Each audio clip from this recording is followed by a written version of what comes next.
Mesdames et messieurs, merci du choix porté sur la radio-télévision nationale congolaise pour suivre l'émission Entretien.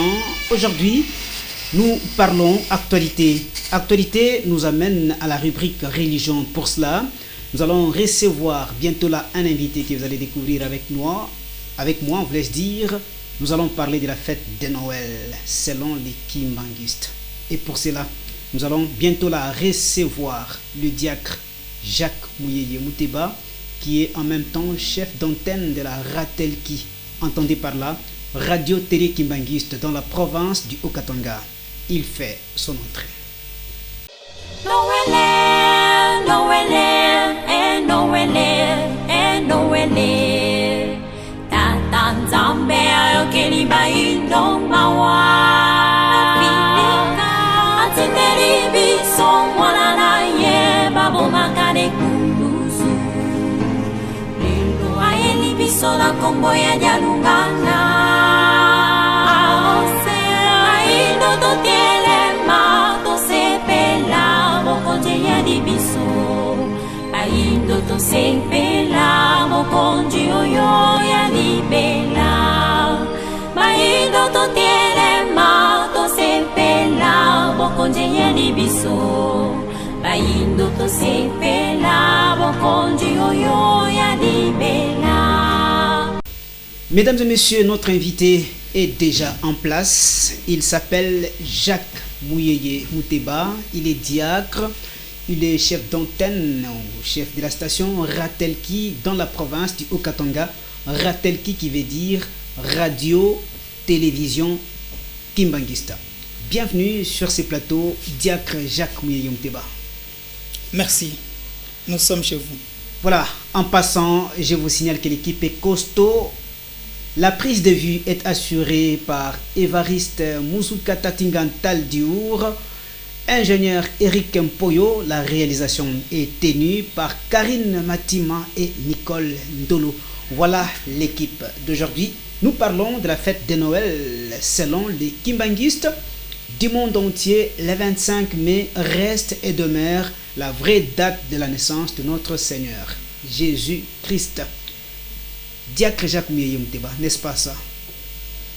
Bien sûr, je l'affirme. Voilà, vous êtes chef d'antenne de la radio-télévision Kimbanguiste dans la province du Haut-Katanga. Dites-nous d'abord, la Ratelki existe réellement dans la province du Haut-Katanga?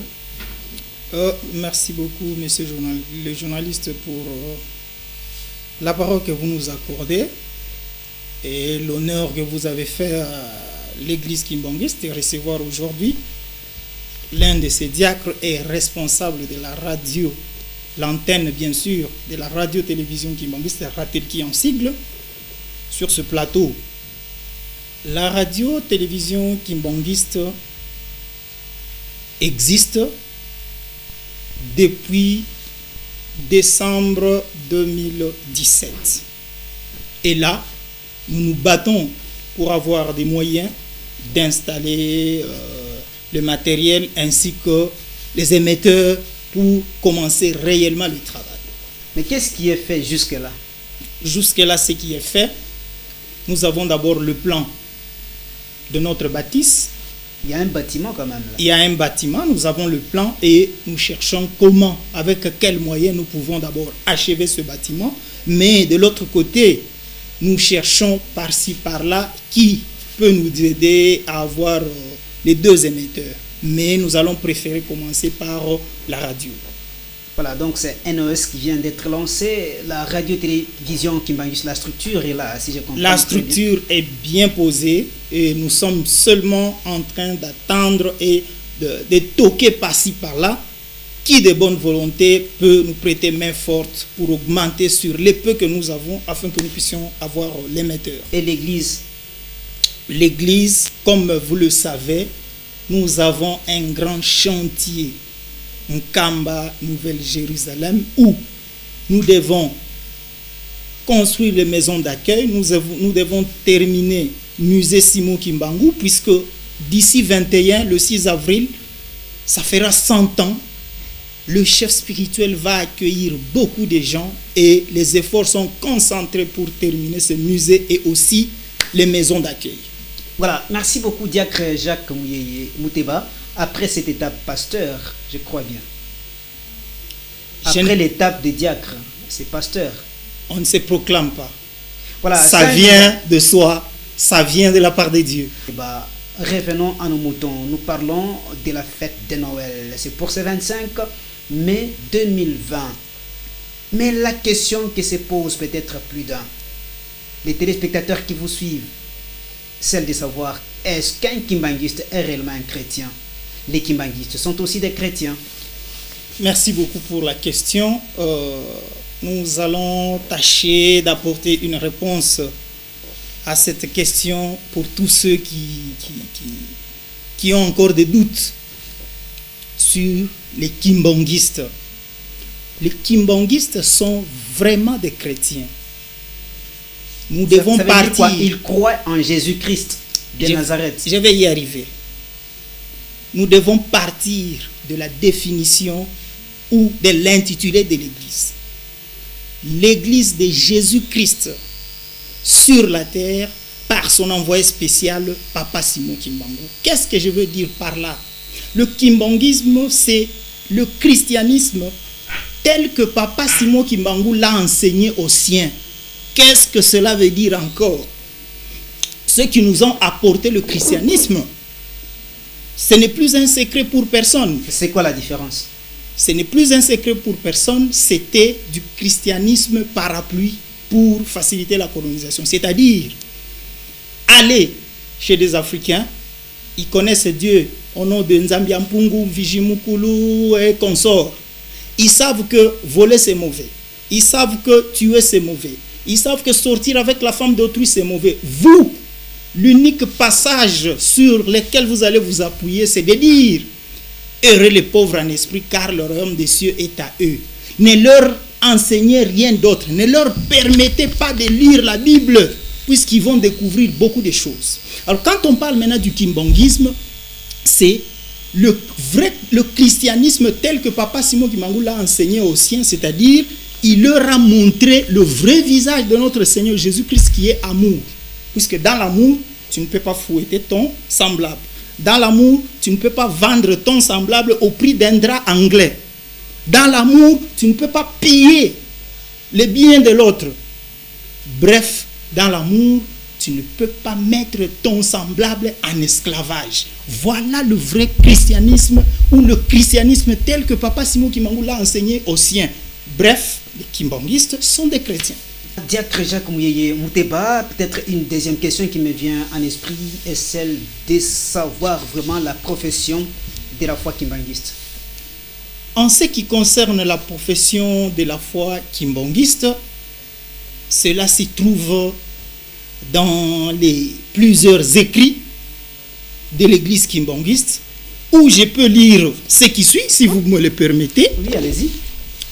La profession de la foi kimbanguiste se résume comme suit. Nous croyons en un Dieu unique et trinitaire. C'est-à-dire quoi? Un Dieu unique et trinitaire. Père, Fils et Saint-Esprit. Ceux-là qui doutent de la Trinité, le mot Trinité, pour préciser, vous n'allez pas le trouver dans la Bible, mais vous trouverez plusieurs passages qui évoquent la Trinité.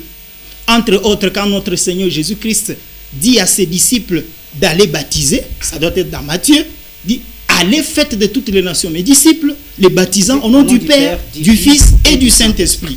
Et si vous rentrez dans Genèse, à la création, allons, faisons l'homme à notre image, selon notre ressemblance. Je continue sur la profession de foi. Nous croyons, ou encore les kimbanguistes croient, en un Dieu unique et trinitaire, Père, Fils et Saint-Esprit, source de toute vie, créateur de l'univers et tout ce qui est visible et invisible. Le kimbanguiste affirme que notre Seigneur Jésus-Christ est sauveur et rédempteur du genre humain. Il est Messie, Fils unique de Dieu. Il n'est pas Dieu. Fils unique de Dieu, crucifié sur la croix. Je vais y revenir. Crucifié sur la croix, et il est mort sur la croix. Il a été ressuscité. Il réside auprès du Père. Et aussi, le kimbanguiste, dans leur foi, celui que notre Seigneur Jésus-Christ a promis comme étant le Saint-Esprit. Et ça là, quand nous lisons dans Daniel chapitre 2, verset 28, il y a un Dieu dans le ciel qui révèle les mystères des choses cachées. Dans la foi kimbangiste, celui-là promis par notre Seigneur Jésus-Christ est identifié au nom de Papa Simon Kimbangu. Tout kimbangiste de bonne foi, c'est là. Simon Kimbangu, le Saint-Esprit. Ça, c'est dans la foi kimbangiste. C'est lui que notre Seigneur Jésus-Christ a promis, c'est Simon Kimbangu. Et aussi, tout celui qui est kimbangiste de bonne foi, dans le statut du mois d'avril 1997, cela a été bien stipulé que celui-ci est l'envoyé spécial de notre Seigneur Jésus-Christ qu'il a promis, c'est lui bien Papa Simon Kimbangu. Voilà au moins dans la profession de foi de l'église Kimbangu. Finalement, c'est quoi la mission de l'église kimbanguiste? La mission de l'église kimbanguiste, en général, c'est une mission de sauver les âmes. Et l'autre mission de l'église kimbanguiste, c'est de révéler à l'humanité, de révéler aux hommes les secrets cachés ou les mystères cachés. Ou dévoiler ce qui n'est pas du nom de Simon Kimbangu, je crois. Le nom de Simon Kimbangu, Kimbangu signifie révélateur des sens cachés des choses. Ou celui qui révèle tout ce qui est dans l'obscurité, il le met à nu, au vu et au su de tout le monde. Voilà, mesdames et messieurs, vous êtes en train de nous suivre. Nous allons aborder notre thème en profondeur. Nous parlons de la Noël, mais nous allons prendre juste une petite pause avec ces coussins musicaux. Et nous revenons juste après.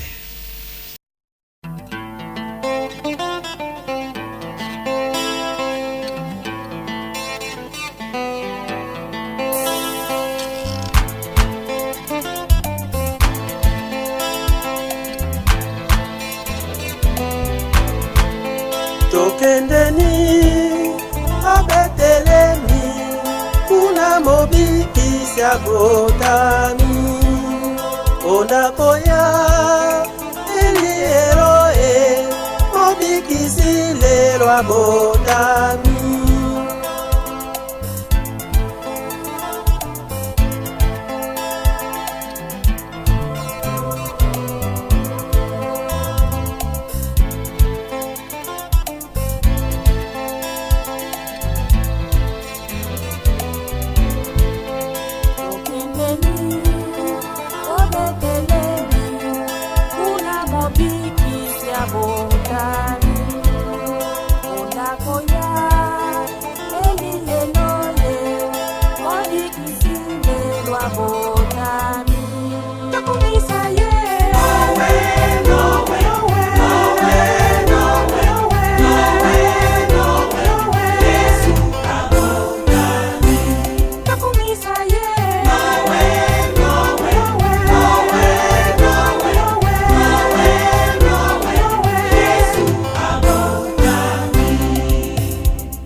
Voilà, en passant, nous souhaitons déjà une très bonne fête de Noël à tous les Kimbanguistes qui nous suivent de partout. Alors, Diacre Jacques Mouyeye Mouteba, qu'est-ce qui signifie Noël selon vous? Merci beaucoup. Le mot Noël parle de la fête de la nativité. Noël parle de la naissance de notre Seigneur Jésus-Christ.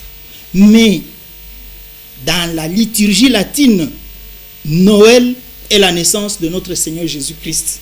Et il y avait des mots qui étaient utilisés auparavant tels que Festum, Nativita Domini Nostri Jesu Christi, ou tout simplement Natalis Dominis, ou encore Dies Natalis, qui n'a autre signification que jour de la naissance du Seigneur. Noël signifie la naissance du Seigneur ou la naissance de notre Seigneur Jésus-Christ. Et de quelle manière les Kimbanguistes sont-ils parvenus à célébrer la fête de Noël le 25 mai? Parce que depuis tout ce temps, la fête de Noël était célébrée le 25 décembre, même par les Kimbanguistes. Et depuis quand que les Kimbanguistes ont commencé à célébrer cette fête le 25 mai? Merci beaucoup pour la question. Depuis quand les Kimbanguistes ont commencé à célébrer la fête de Noël le 25 mai et non le 25 décembre? Je dirais tout a commencé par Papa Son Éminence Diangenda Kuntima. Un jour dans ses discours, il dira: est-ce que réellement notre Seigneur Jésus-Christ était né le 25 décembre? En tout cas, dans les jours à venir, vous saurez la vraie date de la naissance de notre Seigneur Jésus-Christ. Mais avec le chef spirituel Paul Salomo Dialungana Kiangani, en date du 24 mai 1996, à minuit dans les festivités, il cria 3 fois un cri de joie: Noël, Noël, Noël. Et c'était le jour de sa naissance. Alors, c'était le jour de sa naissance, mais les Kimbanguistes, entendant cela, ils ont commencé à réfléchir sur le message de Papa Diangenda, 66 mois auparavant, et le message de 1996 de Paul Salomo Dialungana Kiangani, Le deuxième chef spirituel. le deuxième chef spirituel. Ils ont commencé des recherches. Voilà, alors Quand ils ont commencé des recherches, c'est quel type de recherches? Ces recherches se sont basées sur la Bible, ces recherches se sont basées sur la science, et ces recherches se sont basées sur des révélations. Et quand on est arrivé le 27, du 27 au 31 mars 1999 en Kamba, après des recherches, c'est alors qu'on va arriver à une conclusion que la vraie date de la naissance de notre Seigneur Jésus-Christ n'était pas le 25 décembre, qui est une date conventionnelle connue par tout le monde, mais plutôt le 25 mai. Je dis bien, après des recherches approfondies. Quelles sont ces recherches Biblique, alors? De quelle après manière? des recherches scientifiques et après des recherches, après des révélations. Il y a lieu On est parvenu. il y a lieu de nous révéler ces recherches-là. Il y a lieu de vous révéler ces recherches-là. Cela m'amène au livre de Luc, chapitre 1, 26 à 31, où nous pouvons lire ce qui suit. Si vous le permettez, Luc, chapitre 1er, du 26e verset jusqu'au 31e verset, où nous lisons ce qui suit. Un ange annonce la prochaine naissance de Jésus. Le 6e mois, Dieu envoya l'ange Gabriel dans une ville de Galilée, nommée Nazareth, chez une jeune fille fiancée à un homme appelé Joseph, qui était un descendant du roi David. Ici, la suite, les téléspectateurs peuvent continuer. C'est que l'ange Gabriel est apparu à maman Marie ceux qui ont besoin de cette Le 6e mois, des références. Luc chapitre 1, 26 à 31. L'ange Gabriel apparaît à Maman Marie au 6e mois. L'ange apparaît au 6e mois et annonce la prochaine naissance de notre Seigneur Jésus-Christ. Nous pouvons dire que c'était déjà la conception de la grossesse, sa part. Je parle de l'apparition et nous allons y arriver. L'autre précision maintenant de ce 6e mois, nous devons trouver cela dans la Bible. Toujours dans la Bible. Là, nous allons maintenant dans Exode, chapitre 13, le 4e verset, où nous pouvons lire ce qui suit rapidement, puisque c'est une phrase. Exode, chapitre 13, le 4e verset, dit ceci. Vous vous êtes mis en route un jour du mois d'Abib. Vous commémorerez donc l'événement au même mois. La suite, nos téléspectateurs peuvent continuer à lire. Ici, il y a complémentarité entre l'Ancien Testament et le Nouveau Testament. L'ange Gabriel apparaît au 6e mois. Exode chapitre 13, verset 4 dit ceci. Vous vous êtes mis en route, ou encore vous êtes sortis d'Égypte où vous étiez esclaves au mois d'Abib. D'autres versions parlent du mois d'Épi. Là, nous allons entamer maintenant la comparaison. C'est quoi les mois d'Abib, les mois d'Épi? Le mois d'Épi, le mois d'Abib, nous pouvons mettre ça au mois de Nissan, selon leur calendrier qui est mi-mars, mi-avril. Le calendrier de qui? Il y a le calendrier juif et le calendrier romain. Ok, allez-y. Alors, s'il faut bien expliquer, parler du mois d'Abib, c'est leur premier mois qui vont célébrer le mois où ils sont sortis d'Égypte. 6 mois après, et ça sera quel mois? Ça sera le mois de septembre. 6 mois après, ça sera le mois de septembre. Si là, vous comptez, comparativement à quel calendrier? je vais comparer 2 calendriers, si vous le permettez. Nous vous le permettons. Merci beaucoup. Là, je vais essayer de lire les quelques mois. Oui, vous pouvez même expliquer. Hein? Je vois avec votre calendrier là. J'ai déjà un calendrier ici. Je ne sais pas si notre caméraman peut bien tirer ça ou si c'est compliqué. Qu'est-ce qui se passe? Nous allons faire la comparaison des 2 calendriers et vous allez voir que le mois de décembre ne pouvait jamais correspondre à la naissance de notre Seigneur Jésus-Christ. Nous avons le mois qu'ils appellent Tevet. Dans d'autres versions, c'est Tebet. Et ce Tebet, selon notre calendrier, est situé entre mi-décembre, mi-janvier.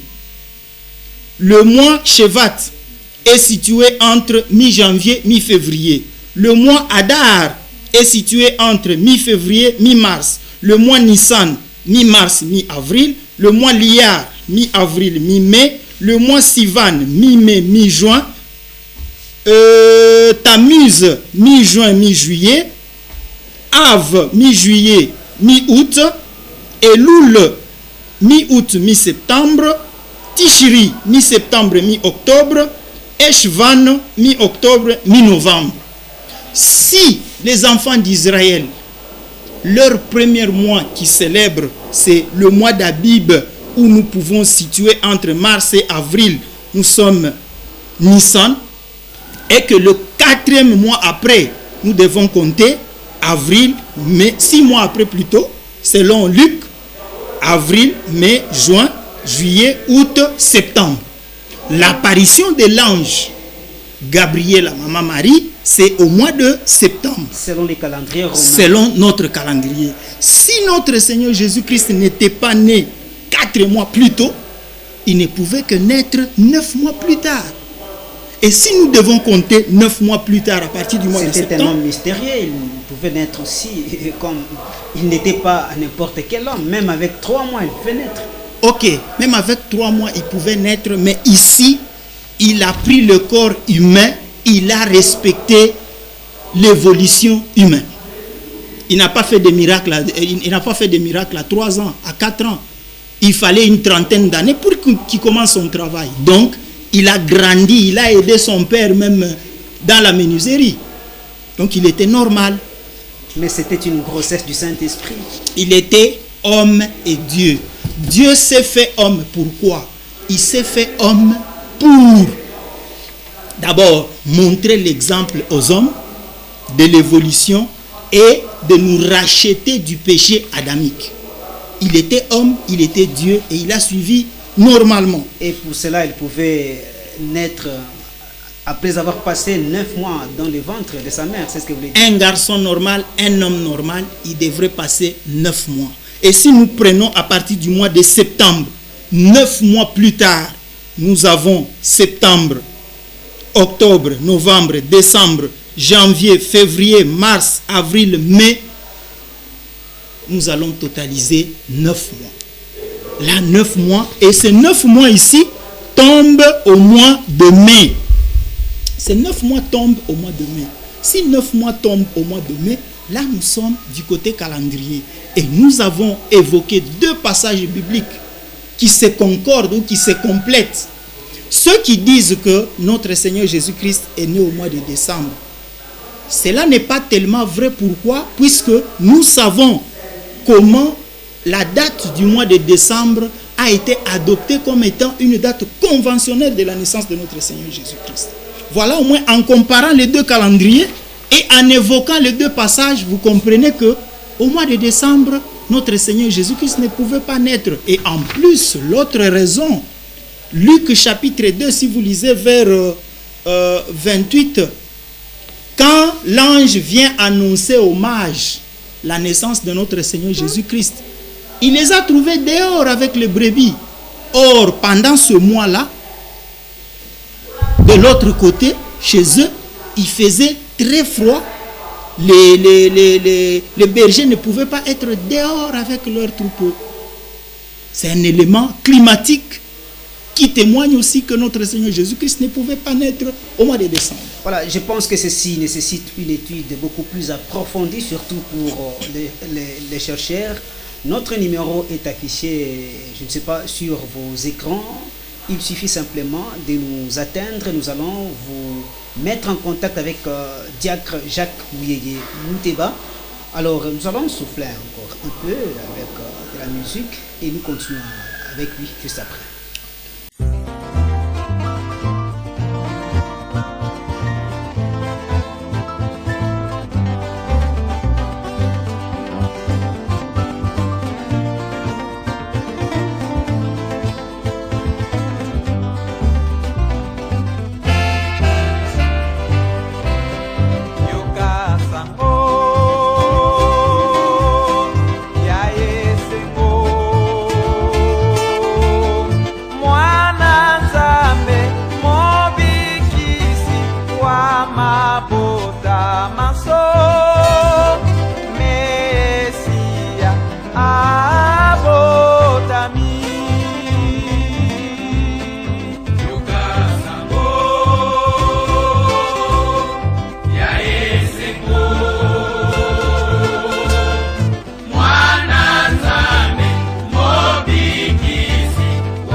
tata dialunga na nkolo bankolo tokumisa ye mokonzi wa bakonzi abotami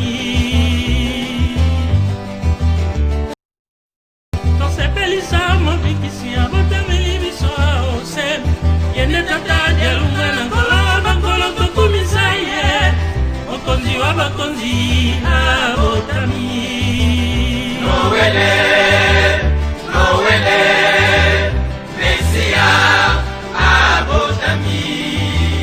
Noele, Noele, Mesia, abotami.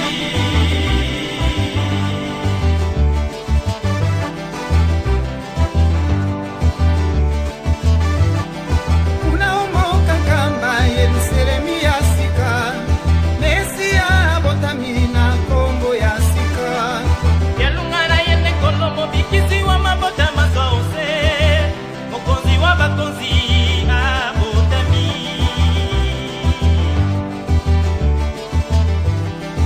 Unaomoka kamba Yerusalemu ya sika Mesia abotami na Kongo ya sika Yalungana yende kolo mobikisi wa mabota mazose mokonzi wa bakonzi abotami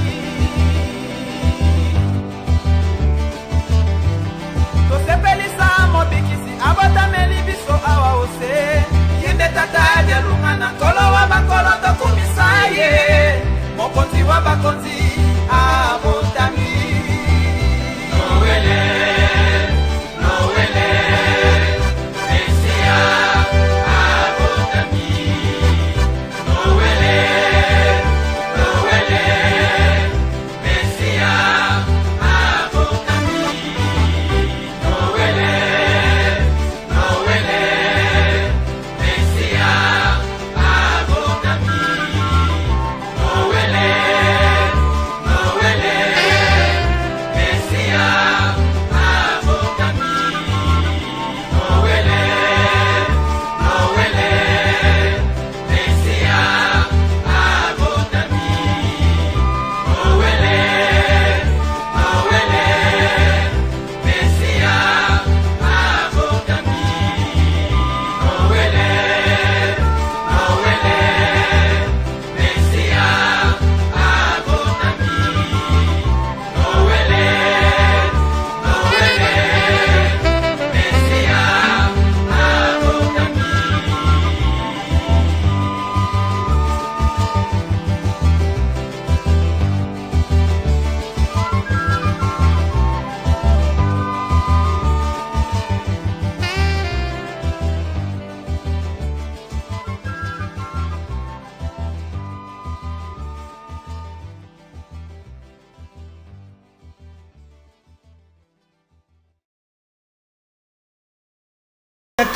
Jacques Mieye Tebala, du moins, nous sommes convaincus tous de vos démonstrations que le Christ est né au mois de mai sur base de quelques passages bibliques que vous avez lus et aussi sur base de la science par rapport, parce qu'il faut la comparer les calendriers juifs et les calendriers romains, donc mettre les deux calendriers ensemble, connaître c'est quoi les mois des louls, c'est quoi les mois des pies, c'est quoi, donc tout ça comparativement à notre calendrier. Donc si vous allez vous faites beaucoup d'analyses par rapport à ça, vous comprendrez, si je vous ai bien compris, que le Christ, que l'ange est apparu à maman, donc la Vierge Marie, c'était au mois de septembre. Donc, 6 mois après leur sortie. 6 mois après leur 6 mois après, si vous comptez 6 mois après, avril, mai, juin, juillet, août, septembre. C'est au mois de septembre. Donc c'est au mois de septembre. Et si cette conception mystérieuse avait vécu même au mois de septembre, donc il fallait attendre 9 mois plus tard pour qu'on ait la naissance du Christ. Là du moins nous avons compris. Maintenant, d'où est venue la date du 25 décembre? Merci Parce beaucoup. qu'on continue à célébrer la fête de Noël jusqu'aujourd'hui, le 25 décembre. Merci beaucoup pour la question. La date du 25 décembre, beaucoup de chercheurs le savent que c'est une date conventionnelle. Rentrons d'abord à la naissance de notre Seigneur Jésus-Christ. Notre Seigneur Jésus-Christ est né au temps d'Hérode. Lui, persécuté d'abord pendant son enfance, on tuait les enfants. on ne savait pas que notre Seigneur Jésus-Christ existait encore. Et il faut que tous ceux qui nous suivent puissent retenir qu'on ne lui avait même pas décerné un certificat de naissance. Pourquoi? Puisque les jeunes gens étaient tués au temps d'Hérode. Alors, 30 ans après, quand il a commencé son œuvre, et que les gens ont compris que c'était le Messie, c'était le Christ pour ceux qui avaient cru, il fallait maintenant commencer à chercher, mais ce monsieur est né quand? Comment on peut célébrer vraiment la naissance de notre Seigneur Jésus-Christ? Et en ce moment-là, l'empereur Constantin Ier, au conseil de Nicée, en l'an 325, il accepte le christianisme. Arrivé en 381, au conseil de Constantinople, le christianisme est accepté comme religion d'État. Et à ce moment-là, on se pose maintenant des questions. Quand est-ce qu'il est né? Et à cette époque, il faut retenir, pour tous ceux qui nous suivent, qu'il y avait des fêtes païennes qui se célébraient le 25 décembre. Entre autres, la fête du dieu Mitran et la fête Dieu Mitran était là et les autres dans la mythologie perse. Ils continuent à célébrer pendant cette époque. Et pour votre gouverneur, c'est Libérius Ier. Libérius Ier qui avait signé un décret papal pour que conventionnellement le 25 décembre puisse commencer à être célébré par tout le monde comme étant la naissance de notre Seigneur Jésus-Christ. Un décret accepté par tous. Pourquoi? Puisque ceux qui étaient chrétiens pendant ces fêtes païennes étaient tristes et étaient calmes puisque ça ne leur concernait pas. Maintenant, pour rendre publique cette fête païenne, un décret papal était signé et accepté par tout le monde. Et c'est comme ça que cette convention est restée des années, et en Europe, et en Afrique, et partout dans le monde, commencer à célébrer la naissance de notre Seigneur Jésus, qui est une fausse date. Oui, ce qui se décide sur terre est aussi par moments admis par Dieu. Merci beaucoup. Est-ce que la voix de Dieu, ou est-ce que la voix du peuple, c'est nécessairement la voix de Dieu? Non. Tout ce que les hommes adoptent aujourd'hui, c'est la voix de Dieu. Prenons plusieurs pays qui ont accepté l'homosexualité. C'est la voix de Dieu, ça? Prenons plusieurs pays qui acceptent la polyandrie. Est-ce que c'est la voix de Dieu? Prenons plusieurs pays qui acceptent d'attaquer les autres dans des tueries. Est-ce que c'est la voix de Dieu? Non. Tout ce qui est accepté par les hommes, le mal reste le mal. Même si c'est 1000 personnes qui font ce mal, c'est le mal. Et votre appréciation, vous condamnez ceux qui célèbrent la fête de Noël le 25 décembre? Alors comme ils vous condamnent aussi? Merci beaucoup. Nous, j'ai bien dit, l'église kimbangiste est christo-biblico-centrique. Qu'est-ce que je veux dire par là? Je parle de notre Seigneur Jésus-Christ. J'ai évoqué la Bible, j'ai évoqué les passages bibliques. Celui qui veut me contredire, il prend Exode chapitre 13, verset 4, il lit. Est-ce que les enfants d'Israël sont sortis au mois d'Épi, au mois d'Abib, en Égypte où ils étaient esclaves, oui ou non? S'il dit non, il se contredit avec la Bible, ou il accepte la Bible. Il prend aussi Luc chapitre 1, 26 à 31. Est-ce que l'ange Gabriel est apparu 6 mois après ou au 6e mois ou pas? Si on parle du 6e mois, eux sont sortis au mois d'Abib. 6 mois après, c'est au mois de septembre. Est-ce qu'un enfant peut naître 4 mois après? C'est 9 mois plus tard. Voilà, il y a une certaine opinion qui pense que le Christ est noir, sa seconde venue est déjà une réalité. Est-ce vrai? Merci beaucoup pour cette question. Pour aborder la question de notre Seigneur Jésus-Christ, ça c'est mon opinion. Christ peut revenir sur la terre autant de fois qu'il veut. Ça, c'est votre opinion. C'est mon opinion. Christ peut porter n'importe quelle race qu'il veut. Christ peut apparaître à qui il veut. Je prends un exemple de la Bible. Il peut s'incarner en qui il veut. Je prends un exemple de la Bible dans Luc chapitre 23, verset 26. Notre Seigneur Jésus-Christ avec sa croix. On doit prendre un Africain, Simon de Cyrène, pour aller l'aider à porter sa croix. C'était un noir. Est-ce que c'était son frère? Je dis bien un Africain noir, Simon de Cyrène, qui revenait du champ. Mais les Européens, les Asiatiques, tout le monde était là. Pourquoi ils ont choisi seulement ce noir-là pour aller aider Christ à porter sa croix? Ça, c'est un fait. Nous passons. Mais vous n'avez pas répondu. Pourquoi? Je suis en train d'évoluer. Je vais y arriver. Si nous prenons Ésaïe chapitre 19, verset 1, nous allons lire ce qui suit. Quand notre Seigneur Jésus-Christ monte sur les nuées, il est descendu en Égypte. Ceux qui ont leur Bible peuvent bien le lire. L'Éternel montait sur une nuée rapide, il vient en Égypte. Et lisez la suite. Ça signifie quoi? À l'époque, l'Égypte symbolisait l'Afrique dans son entièreté. Le Christ que vous voyez monter sur les nuées épais est allé descendre en Afrique. Je continue. Apocalypse chapitre 3, verset 12. Dit ce qui suit. Celui qui vaincra, je ferai de lui une colonne dans le temple de mon Dieu, et il n'en sortira plus. Suivez la suite. J'écrirai sur lui le nom de mon Dieu. Ça, c'est la Bible. Dieu a un nom. En dehors de Jéhovah, en dehors de Yahweh, il a encore un autre nom. C'est biblique. Et le nom de la ville de mon Dieu. Donc il y a encore une ville de Dieu. De la nouvelle Jérusalem qui descend du ciel d'auprès de mon Dieu. Et il finit par, ça c'est notre Seigneur Jésus-Christ qui dit, et il finit par, et le nom nouveau que je porte.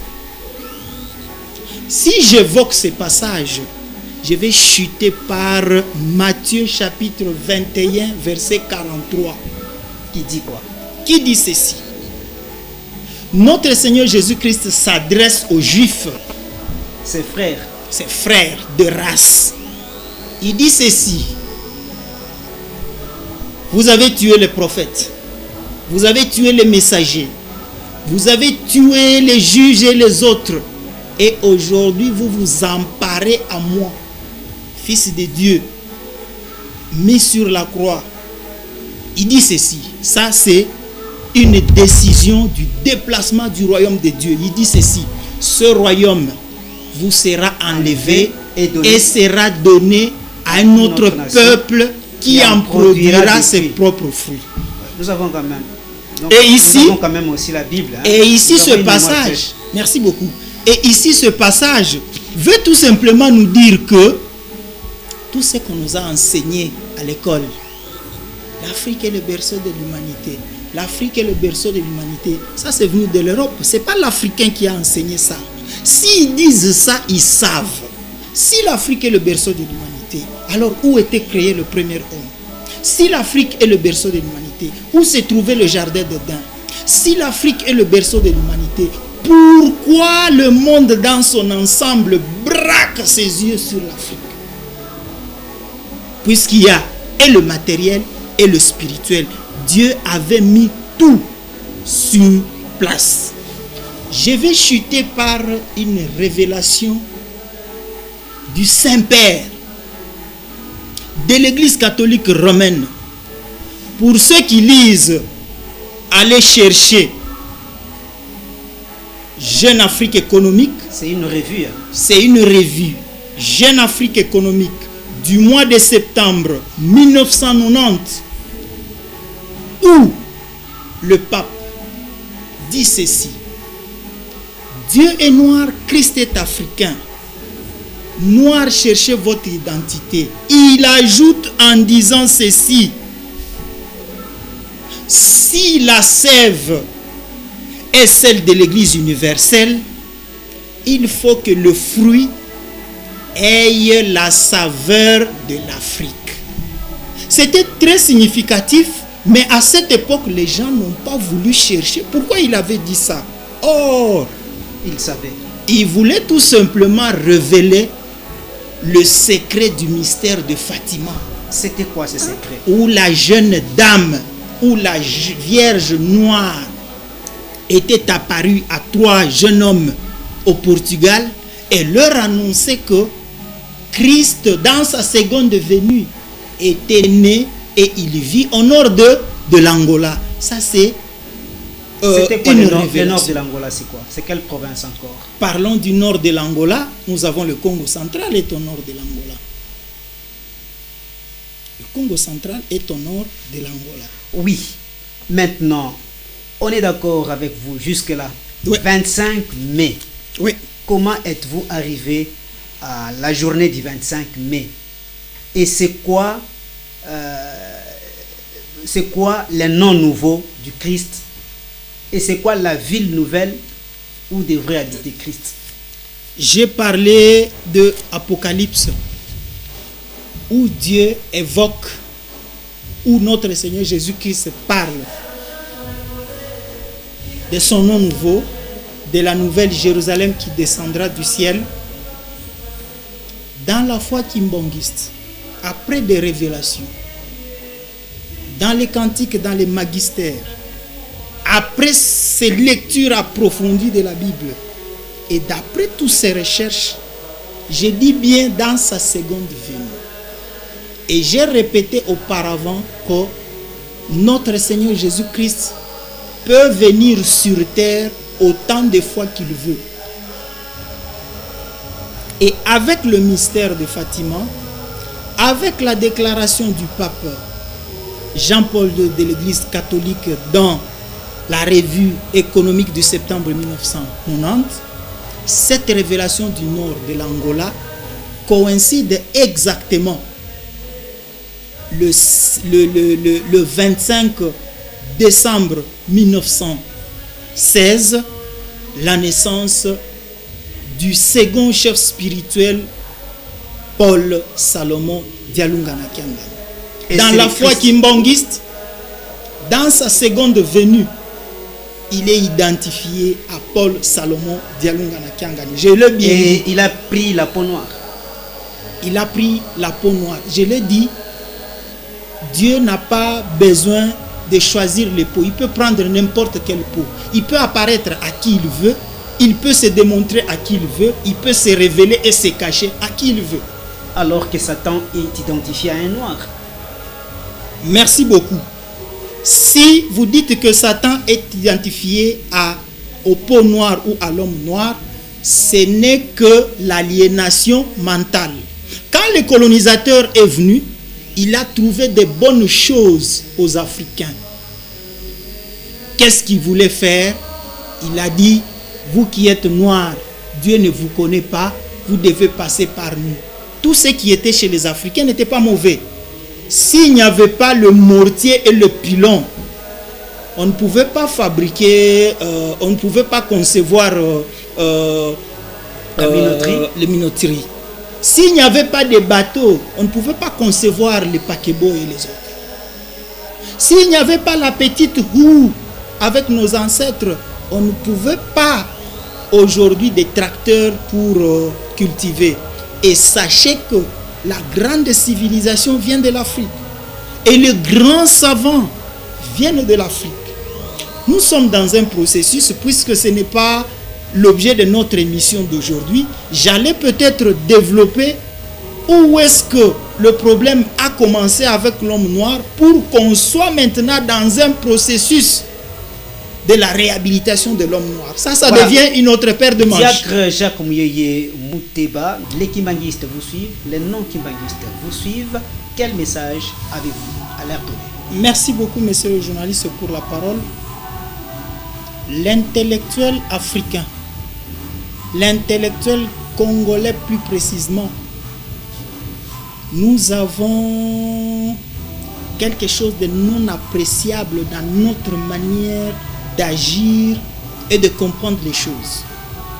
Quand Monsieur X vient avec sa thèse, il vous dit que les feuilles de papaye peuvent soigner la malaria. D'emblée, l'intellectuel africain, le chrétien noir, non, ça ne peut pas soigner, c'est faux, puisque nous mangeons ce fruit-là. Au lieu d'entrer dans des recherches, c'est-à-dire, qu'est-ce que je veux dire? Quand une thèse est là, entrons dans des recherches. Entrons dans des recherches scientifiques, entrons dans des recherches bibliques, entrons dans des recherches climatiques et autres, pour prouver ce qu'a dit l'autre est vrai ou faux. Ça, c'est la première des choses. Pour conclure, ceux qui lisent la Bible, ils peuvent bien retenir tous ces passages que nous venons d'évoquer, et aussi, pas seulement les recherches scientifiques, et y entrer aussi dans les recherches spirituelles pour découvrir la RD Congo, c'est quoi dans le monde, l'Afrique, c'est quoi dans le monde. Voilà au moins c'est le mot par lequel je pouvais conclure notre émission de ce jour. Merci Diacre Jacques Mouyeye Mouteba. Je rappelle que vous êtes diacre au sein de l'église Kimbanguiste et aussi chef d'antenne ou chef de station de radio-télévision Kimbanguiste de Ratelki dans la province du Haut-Katanga. En tout cas, vous êtes venu répondre à notre question. Nous vous remercions sincèrement. Et nous espérons que ceux-là qui nous ont suivis ont apprécié. Au besoin, vous pouvez approfondir vos connaissances en appelant au numéro affiché sur vos écrans.